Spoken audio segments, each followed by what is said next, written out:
160회 세조대왕. 명조선에서 처음으로 반정에 의해 왕이 되신 분이 세조입니다. 결코 이분의 공사를 폄하하거나 칭송할 마음은 주어도 없습니다. 그저 있는 그대로 해석할 뿐입니다. 이것이 후손된 도리인 것입니다.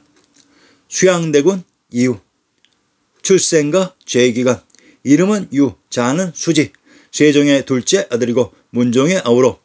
어머니는 소연 왕후 심씨이다. 비는 윤번의 딸 정희 왕후이다. 1428년 진평대군, 1432년 한평대군에 책봉되었다가 이해 7월 진양대군으로 다시 1445년 수양대군으로 책봉되었다. 대군의 앞에 붙는 명칭은 그분이 봉지로 받은 지역의 이름입니다. 진평과 진양, 진주는 동일한 지명을 다르게 표시하는 방식으로 진평, 한평, 수양의 지명을 우선 밝혀봅시다. 진평. 우선 진자의 비밀은 진주 강씨들이 개출된 진주를 현재의 신증동궁 여지신남에서는 진주로 표기합니다. 즉 진과 진은 서로 통하는 동일한 지명이었습니다. 경상도 진주의 신증편에 능어당은 곳 촉성루의 동쪽 누각이다. 조양 가는 곳 복명루의 동쪽 누각인데 목사 정백봉이 건축한 것이다 라고 했습니다. 조양간이 있었던 조양은 천자인 황제가 신하들로부터 조회를 받는 궁실이라고 했습니다. 그러면 능어당의 능어를 통해 이를 밝혀봅시다. 능어에 있었던 유물이 능어대기입니다. 동파소식의 능어대기의 식구를 일부 인용합니다. 일찍이 공과 함께 대에 올라서 바라보니 그 동쪽에는 진나라 목궁의 균현궁과 닥천궁이며 그 남쪽에는 한무제의 장양궁과 오저궁이며 그 북쪽에는 수나라의 인수궁, 당나라의 구성궁이 있으니 진, 한, 수 당의 궁궐들이 있었던 곳이 능어대라고 합니다. 이곳에 능어당과 조양간이 있었던 것입니다. 한평. 한평과 함양은 또한 동일한 지명으로 함양은 조선의 전궁인 경복궁이 있었던 호도라고도 했습니다. 세조대왕의 봉지들이 제왕의 성이 있었던 관중 지역이었습니다. 수양. 자, 수양이라는 지명은 아주 중요합니다. 세조대왕이 이 봉지를 기반으로 계유 정난을 일으켜 황제가 되었기 때문입니다. 황해도 해주주의 군명을 내미홀, 지성, 장지, 폭지, 대령, 서해, 안소, 수양, 고죽이라고 합니다. 황해도 해주의 군명이 수양으로 수양은 수도와 동일한 의미로 천조가 있었던 경도인 서울에 세조의 봉지가 있었습니다.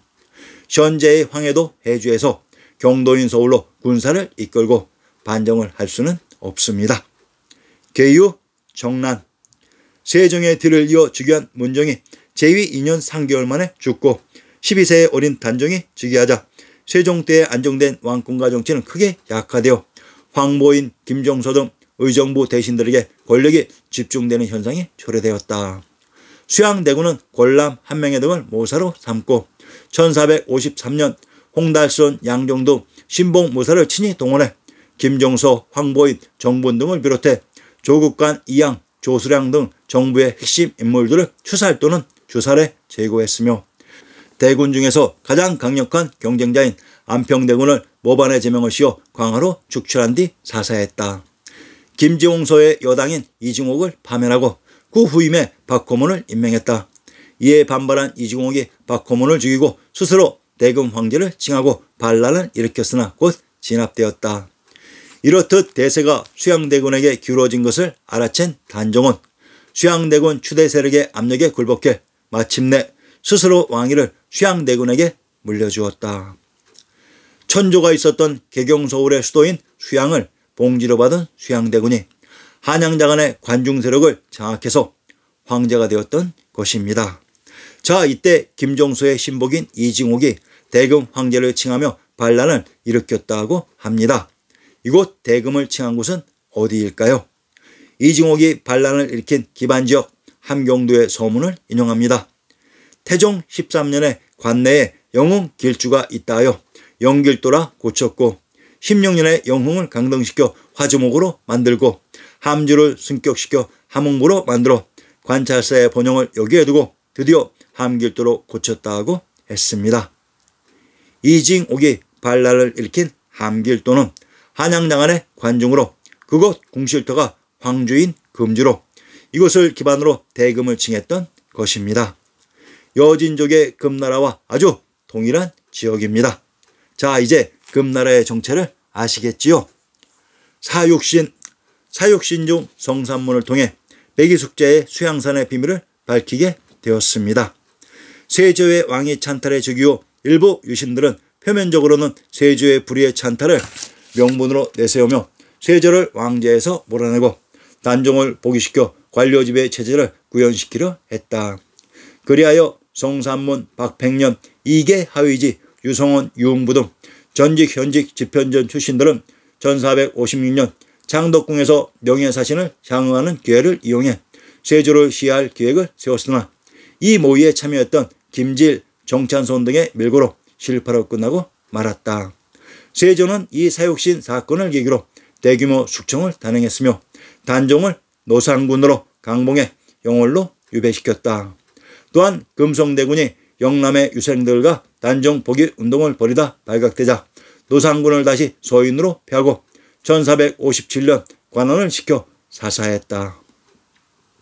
노산군, 단종이 노산군으로 강봉되었다는 것은 상황 황제였던 단종이 모든 직위가 폐위되고 황제인 세조의 조카가 되므로 군으로 강등당했던 것으로 노산이란 주나라의 제후국 노나라가 있었던 산입니다. 조선의 연산군은 제후국 연나라에 있었던 산이라고 했습니다. 이렇듯 분명한 자료들을 그냥 모른 채 하지 마시고 분명히 밝혀내어 역사의 진실을 복원시켜야 되는 것입니다. 금성대군, 단종복위 운동을 벌인 금성대군의 봉지 비단금자의 금성은 전라도 나주의 군명을 금산, 금성, 진해라고 합니다. 그런데 경기도 개성의 성곽이 나성이라고 합니다. 개성의 성곽을 나성이라고 하며 나성이란 전라도 나주에 있었던 성입니다. 나성인 개성이 바로 천조인 비단금자의 금성인 것을 알 수 있습니다. 천조가 있었던 개경 서울의 수도인 수양을 봉지로 가지고 있었던 야심과 수양대군이 한양장안의 관중에 있었던 단종을 폐위시키고 황제가 되었던 것입니다.